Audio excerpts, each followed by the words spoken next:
Good morning student. Today I am going to explain the lesson 9 of class 9th. Lesson name is force and laws of motion. I am going to explain the exercise question answer. Our first question is an object experience a net zero external unbalanced force. Is it possible for the object to be traveling with a non-zero velocity? If yes, state the condition. If no, provide a reason. तो इसका answer आएगा yes, it is possible for the object to be traveling with a non-zero velocity when there is a non-zero external unbalanced force. तो condition कौन कौन सी apply करोगे?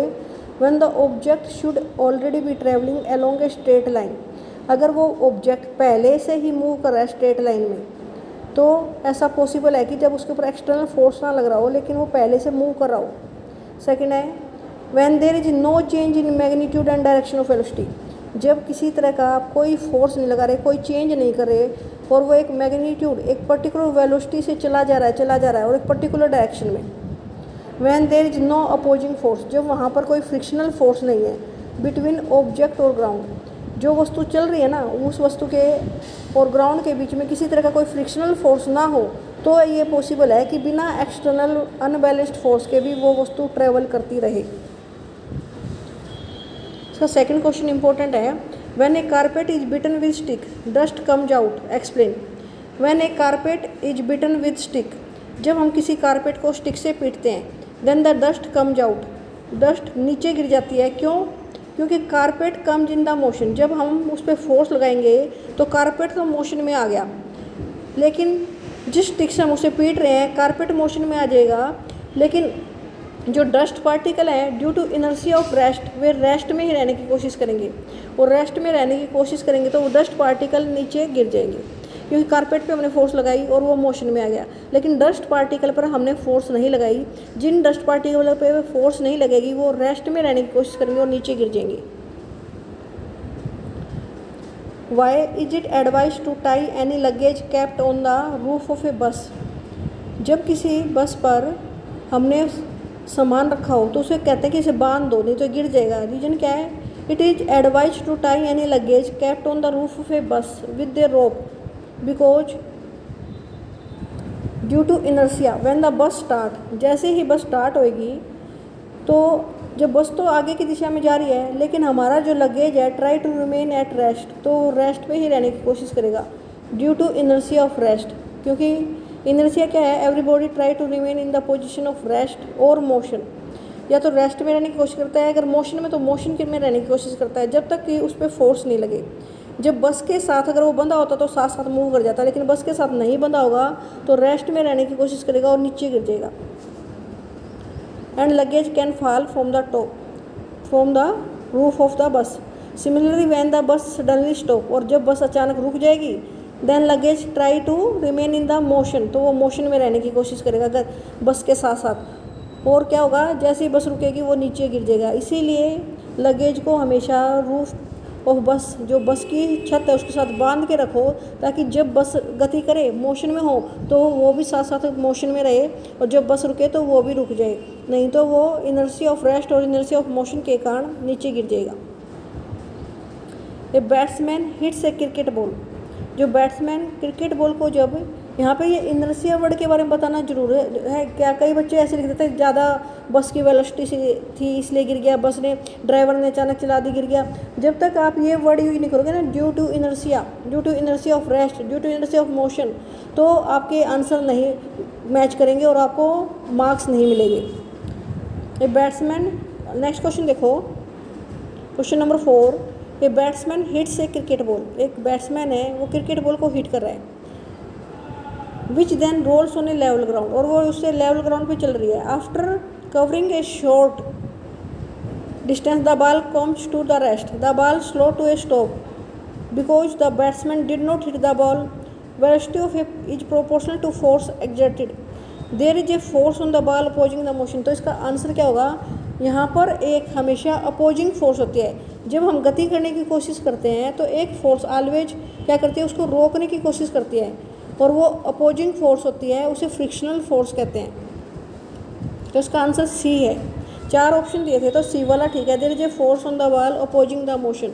जो उस ball को रोकने की कोशिश करेगी वो अपोजिट फोर्स, वो फ्रिक्शनल फोर्स है।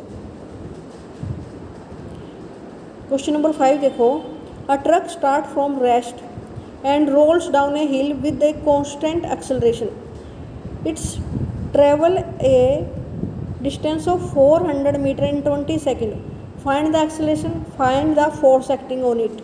आपका ट्रक इनिशियली 0 रेस्ट से शुरू हो रहा है, टोटल डिस्टेंस उसने कवर की 400 मीटर, जो दिया हुआ है पहले वो लिख लेते हैं, टाइम भी दिया है 20 सेकेंड, और जो बस का जो ये ट्रक है उसका जो मास है वो दिया 7 टन, 1 टन में 1000 किलोग्राम होते हैं, तो 7 टन में कितने हो गए 7000। अब आपको ए निकालना है और एफ निकालना है। पहले हम ए निकाल लेते हैं। ए के लिए हम न्यूटन के जो थर्ड इक्वेशन थी वो यूज कर रहे हैं, S equal to U T plus half A T square. आपके पास एस भी है, इनिशियल वेलोसिटी 0 थी वो लिख ली, टाइम हमें दिया है 20 प्लस हाफ। हमारा यहाँ पर हमारे पास ए नहीं है तो ए के प्लेस पे ए लिख लिया, और T square means 20 second, 20 into 20, फिर से आपने कट कर दिया 2 की टेबल से, 2 10 जा 20, तो आपके पास कितना आया 0 इंटू 20, तो 0 हो गया, इक्वल टू करके लिखा है 0 इंटू 20 आपका 0 आ गया, और ये आया आपका 200 ए। अब आपको ए निकालना है, तो ए कितना आया 400 डिवाइड बाई 200, 400 को 200 से डिवाइड किया 2 मीटर पर सेकेंड। अब आपका ए आ चुका है, तो एफ का फॉर्मूला क्या होगा, F equal to M A. फॉर्मूले लर्न करोगे तो याद हो जाएंगे। मास के प्लेस पे 7000 लिख लो, ट्रक का मास दिया हुआ है। आपकी ए अभी हमने अभी निकाली है, ये है आपकी ए, तो 2 से मल्टीप्लाई करो 14000 N, N means newton, force को न्यूटन में नापते हैं। तो ये क्वेश्चन करना बहुत इजी है और इम्पोर्टेंट भी है। हमारे पास एस भी है, यू टी भी है, half T square means 20 multiply 20, और ए हम निकाल देंगे। जब हमारी ए आ जाती है तो फिर एफ निकालना आसान है, F equal to M A से निकाल लेंगे। अब नेक्स्ट क्वेश्चन देखो, क्वेश्चन नंबर 6 है, a stone of 1 kilogram is thrown with a velocity of 20 metre per second across the frozen surface of a lake. It comes to rest after traveling a distance of 50 meter. What is the force of friction between the stone and ice? आपको जो दिया हुआ है initial velocity दे रखी है 20 metre per second. एक stone को फेंका गया है, उसकी initial velocity 20 metre per second, और फिर वो रेस्ट में आ जाता है, आया ना, वो थोड़ी देर उस लेक पे, फ्रोजन लेक पे गया, फिर रेस्ट पे आ गया, तो फाइनल वेलोसिटी क्या होगी 0, क्योंकि जब कोई वस्तु रेस्ट में आ जाती है इट मीन्स उसकी वेलोसिटी 0 होगी। उससे पहले उसने 50 मीटर की दूरी तय की, तो एस क्या हो गया 50 मीटर। अब आपको एफ निकालना है, तो उससे पहले हम क्या निकालेंगे, इसकी एक्सेलरेशन निकालेंगे, कि एफ का formula F equal to M A है। मास दिया हुआ है लेकिन ए नहीं दे रखी। एक्सेलरेशन निकालने के लिए हमने निकाला using third equation of motion, that is 2as is equal to we square minus you square. 8th chapter जो पढ़ा हुआ था उसमें ये इक्वेशन पढ़ी थी, वो काम आएंगी यहाँ पर। 2a multiply 50 equal to we कितना है 0 का स्क्वायर माइनस 20 मल्टीप्लाई 20, ये u की वैल्यू भी दी हुई है, v की भी दी हुई है, लेकिन a आ जाएगा यहाँ से। a कितना है आपका माइनस 400 डिवाइड बाई 100, माइनस 400 को जब आपने 100 से डिवाइड किया तो a आया आपका -4 मीटर पर स्क्वायर। अब f निकालो, f इक्वल टू मास कितना दिया है 1 किलोग्राम, स्टोन का मास हमें दिया है 1 किलोग्राम, और a आपने निकाली -4, तो -4 न्यूटन।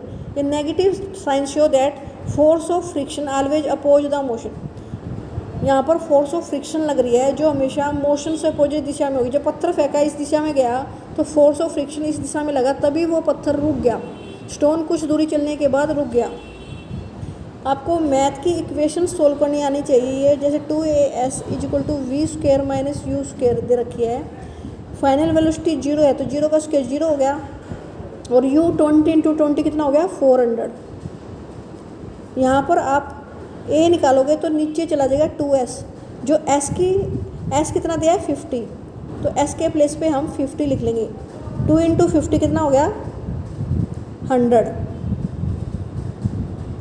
तो नीचे आपका -400 अपॉन में 100, 2 इंटू 50 आपका आया 100।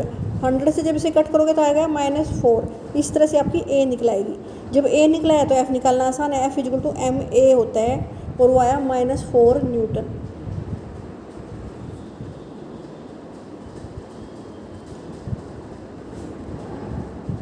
हाँ स्टूडेंट्स, मैंने आपको क्वेश्चन नंबर 6 तक एक्सप्लेन कर दिए। आप ये क्वेश्चन अपनी नोटबुक में कर लेना। Okay student.